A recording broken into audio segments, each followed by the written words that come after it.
Ya, saudara, masih di Sapa Bali Pagi, Ruang Psikologi, dan kita masih akan membahas tentang belas kasihan dan juga pengampunan bersama Miss Rai dan juga Miss Ana. Ya, Miss Rai, Miss Ana, kita udah bahas nih dari tadi tentang apa itu pengampunan, apa itu belas kasihan. Kita juga sudah mengambil banyak sekali contoh.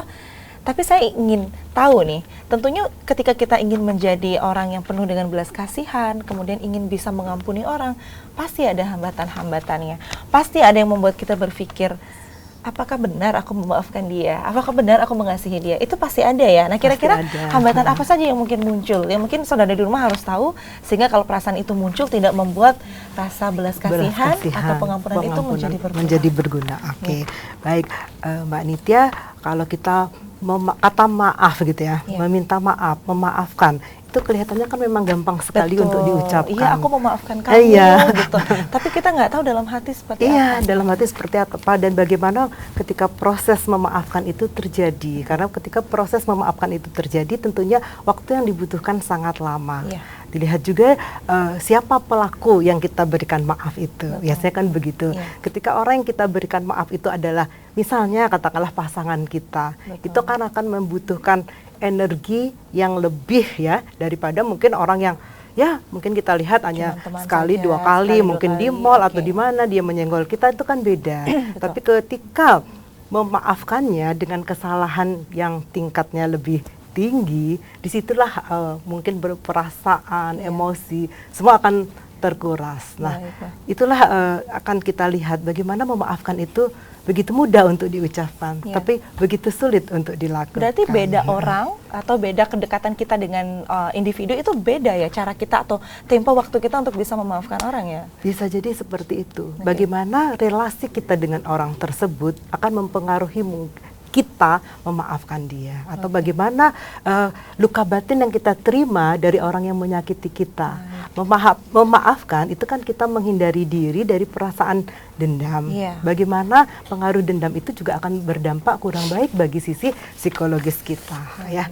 Karena orang yang bisa memberikan maaf lebih banyak itu akan secara sehat, secara psikologis. Ada penelitiannya itu juga di Amerika, ya. Jadi memang, saudara, semakin banyak kita memaafkan, kita akan semakin sehat secara psikologis, begitu ya? Iya, semakin bisa kita melepaskan gitu ya rasa marah, rasa dengki, rasa benci itu, kita akan lebih sehat secara mental. Betul. Ya. Nah, kemudian yang paling sering kita alami saat ini, dan beberapa juga masuk pertanyaan dari teman-teman, itu ada ketika kita ingin memaafkan orang, tapi ada pihak ketiga yang mengatakan, kenapa kamu maafin dia sih? Kan dia sudah sebegitunya dengan kamu. Nah, apakah itu adalah salah satu hambatan yang paling sering, dan apakah itu wajar? Gitu? Ya, itu yang saya sebut dengan kompor. Kompor. Ya, kompor itu. Gimana ya? Di sekitar kita. Betul, kompor. Ini kok malah jadi ketawa. Jadi gini, kalau saya melihat hambatan untuk kita bisa memiliki sifat welas asih atau kita ingin memaafkan, itu ada dua secara garis besar. Yang pertama itu adalah yang sifatnya internal atau dari dalam diri kita. Kedua itu sifatnya eksternal atau dari luar. Eksternal itu tadi salah satu contohnya kompor tadi. Kompor tadi ya, yang sudah Nitya sebutkan itu ya. Misalnya tuh, kamu anakku ini anak durhaka, mamamu ini sudah dihina sama siapalah gitu ya. Kenapa kau tidak membalaskan dendam? Tuh kompor gitu ya. Itu ada itu. Nah, cuma kompor itu akan bisa kita matikan. Kompor itu kan suatu alat, sebenarnya bisa kita kendalikan, asal kita mau mengendalikan. Kendalinya apa? Dari internal kita. Biasanya tuh, kalau dari beberapa teman-teman yang sering curhat ke saya, kenapa mereka susah memaafkan? Satu, mereka itu biasanya masih ada rasa marah dalam dirinya. Jadi kalau istilah psikolog anak gitu ya, ada fase perkembangan yang belum dia lewati. Jadi belum sempurna fase perkembangannya, lifespan-nya belum sempurna. Jadi lompat-lompat, jadi dia masih marah. Entah dia marah dengan dirinya atau orang lain, tapi kebanyakan dia adalah marah dengan dirinya yang muncul secara subconscious itu adalah dari rasa bersalah. Dia rasa bersalah dulu, dia tidak bisa memaafkan dirinya, otomatis dia tidak bisa memaafkan orang lain. Nah, Tapi ada orang juga yang tanya ya Mbak Nitya Misraya, oh dia gampang kok, suka memaafkan orang, apa-apa. Mohon maaf, itu seperti luka saya yang diabetes ini. Baik. Diabetes itu kan kalau dari luar dia kering, tapi di dalamnya dalam dia diobok-obok. basah. Baiklah. Nah, gimana sih kita memaafkan orang, mau menyembuhkan luka kita, kalau lukanya sendiri belum sembuh. Betul. Jadi ibaratkan luka sendiri belum sembuh, itu seperti kita belum memaafkan diri kita sendiri. Wow, berarti hambatannya ternyata istilahnya untuk menjadi baik pun kita juga ada hambatannya Iya, ya. yang paling jahat ya setan dari dalam Dari diri kita. dalam sendiri.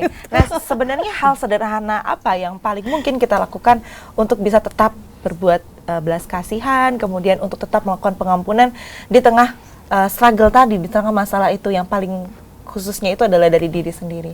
Apakah kita harus kembali mengingat kebaikan orang itu atau sebagainya? Mungkin apa yang paling mungkin kita lakukan untuk memaafkan itu? Biasanya orang itu merasa marah, suka iri, dan nggak bisa mengampuni orang, itu kan satu kan.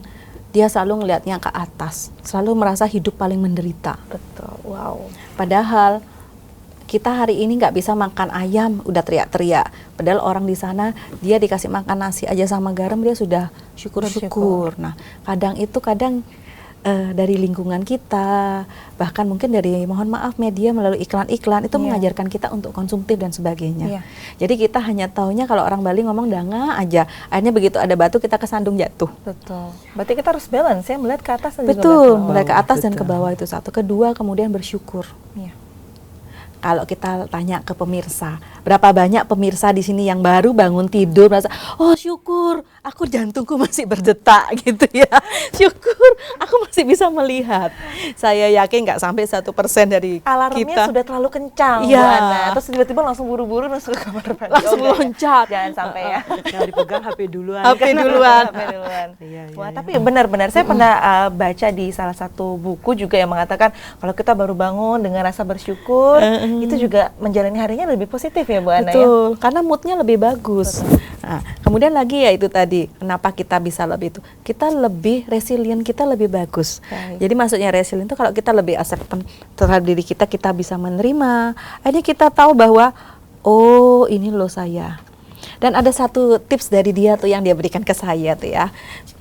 Dulu sih Miss Ray ngomong ke saya, sumber kebahagiaan itu jangan cuma satu gitu. Baiklah. Jadi Sumber kebahagiaan jadi harus apa? banyak. Jadi saya sekarang punya banyak sumber kebahagiaan. Ada dia teman saya, sekarang saya ketemu Mbak Nitya. Baik, Ada wow. pet saya di rumah, ya guguk-guguk saya yang cakep-cakep itu gitu ya. Ada teman-teman saya, ada mahasiswa saya, ada murid-murid saya yang di PAUD, ada tetangga saya. Saya punya banyak Sumber kebahagiaan. sumber kebahagiaan. kebahagiaan. Dan Benar bukan sekali hanya itu manusia ya. ya.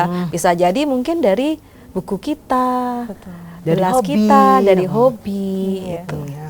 Karena sumber kebahagiaan kalau satu, kita mendewakan, misalnya kita mendewakan pasangan adalah sumber kebahagiaan satu-satunya. Nah makanya ketika pasangan kita bersalah, runtuhlah semuanya. Nah Baik, supaya begitu tidak ya. menjadikan ditinggalkan ya, ditinggalkan itu belum tentu dia selingkuh, meninggal terus Iya, tiba-tiba. bisa jadi begitu. Oh, langsung kan ada orang setelah ditinggal pasangannya tua, keriput, jelek gitu ya. Iya, Jadinya karena dia kenapa? kehilangan kebahagiaan yang cuma satu itu ya. Betul. sekali. Jadi seperti itu. Pekerjaan pun bisa menjadi sumber kebahagiaan, Iya. kebanggaan bagi kita untuk kita bisa beraktualisasi. Jadi bukan hanya pasangan atau satu orang kita dewa-dewakan sebagai sumber kebahagiaan kita. Ketika satu orang itu maaf misalnya tiada, runtuhlah kebahagiaan kita. Kita kan tidak mau seperti itu. Berarti sangat penting untuk kita bisa memberikan banyak emosi-emosi positif untuk lingkungan sekitar Betul. kita ya. Tidak hanya pasangan seperti itu. Tidak hanya Betul. keluarga. Makanya saat diingat-ingat juga mungkin untuk teman-teman pemirsa di rumah gitu ya. Setan kita tuh ada dua, eksternal dan internal. Tapi yang eksternal itu adalah kompor yang bisa kita kendalikan ya. Kan nggak mungkin kompor bius hidup sendiri kan kita yang hidupin Ada suhunya yang kita bisa naik turunkan ya di yang sana mau kita ya. jadi panas, jadi mati, jadi apa gitu. Yang paling penting itu adalah internal. Gimana kita bersyukur, kita berasa tulus, dan satu lagi kadangkala ini kembali ke orang tua, Iya. pengasuhan dan termasuk juga guru di sekolah. Betul. Anak-anak itu suatu ketika harus dibenturkan dengan suatu problem. Baik. Kenapa? Anak yang lahir di cawan emas, kita nggak tahu kan, sekarang kecilnya dia cawan emas, Iya. besok sudah gede orang tuanya nggak ada, jelungup kemana kita nggak tahu. Itu menjadikan anak yang rapuh, yang resiliennya rendah. Iya. Nah orang-orang yang resiliennya rendah biasanya kerasa bahagianya juga sedikit. Orang yang rasa bahagianya sedikit itu jadi orang yang susah mengampuni. Orang yang susah mengampuni akan susah memiliki sifat welas asih. Baik, sebenarnya semua itu seperti lingkaran ya. Gitu, dan semuanya itu dimulai dari diri emosi positif, diri sendiri kita. Kemudian lingkungan kita. Dan itulah sebabnya dia menjadi sangat penting untuk kita memiliki sifat belas kasihan tadi dan juga pengampunan. Nah, kalau dari sudut pandang psikologi ini, mengapa menjadi penting dan sangat penting ya, sangat penting bukan tidak hanya penting saja ya, untuk kita menanamkan sifat belas kasihan dan juga pengampunan. Mengapa itu menjadi hal yang sangat penting? Mengapa itu menjadi sangat penting? Karena kan salah satu seperti yang saya katakan tadi, salah satu yang membuat diri kita sehat adalah bagaimana kita bisa menghindari diri kita dari rasa dendam, dari rasa dengki, dari rasa iri, yang kemudian akan bisa kita tebarkan pesona dengan penuh kasih sayang. Seperti yang Miss Ana katakan, ketika kita bisa membuat diri kita bahagia, maka kita bisa akan memberikan aura positif pada lingkungan. Apalagi kalau bergaul dengan anak-anak di sana ya, kita selalu dipenuhi dengan dunia anak begitu ya. Anak-anak akan langsung melihat. Nah, kalau ini aura kita negatif, pasti anak-anak bisa menjaga jarak dengan kita. Karena aura yang terpancar itu aura positif, kita akan bisa memberikan rasa kasih sayang itu. Bisa juga dengan lebih mudah memaafkan tanpa harus muncul perasaan dendam pada diri kita. Karena kontrolnya ada pada diri kita sendiri. Karena kontrolnya ada pada diri sendiri. Iya. Kata kuncinya kan tadi tulus dan bersyukur. Kalau kita tulus tuh misalnya ya, oh kita ngasih orang, kadang kita sendiri lagi berat tuh ya, tanggal tua, ini sudah tanggal tua nih akhir bulan, ada orang minta dong apanya, pinjam duit kan, kalau kita nggak tulus kan, aduh kapan balik sih, atau bersungguh-sungguh lah seperti itu. Betul. Tapi kalau kita tulus, oh iya dia bantu ya, dulu juga dia bantu saya, seperti apa, kita akan memberikan dengan ikhlas. Betul. Dan kuncinya semuanya ketulusan dan ikhlasan. Ketulusan dan keikhlasan. Gitu. Nah, kita berbicara lagi tentang pengampunan. Tentunya setiap orang tuh memiliki fase untuk mengampuni atau memaafkan, baik itu diri sendiri maupun orang lain, itu berbeda-beda ya Bu Ana ya. Ada yang lama, ada yang sedikit. Mungkin kita akan bahas itu di segmen 3. Kita akan langsung membahas mengapa itu bisa terjadi. Ada perbedaan antara jangka waktu seseorang untuk memaafkan diri sendiri maupun orang lain. Ya saudara, setelah ini kita masih akan membahas tentang forgiveness atau pengampunan. Untuk itu jangan kemana-mana, tetap di Sapa Bali Pagi Ruang Psikologi.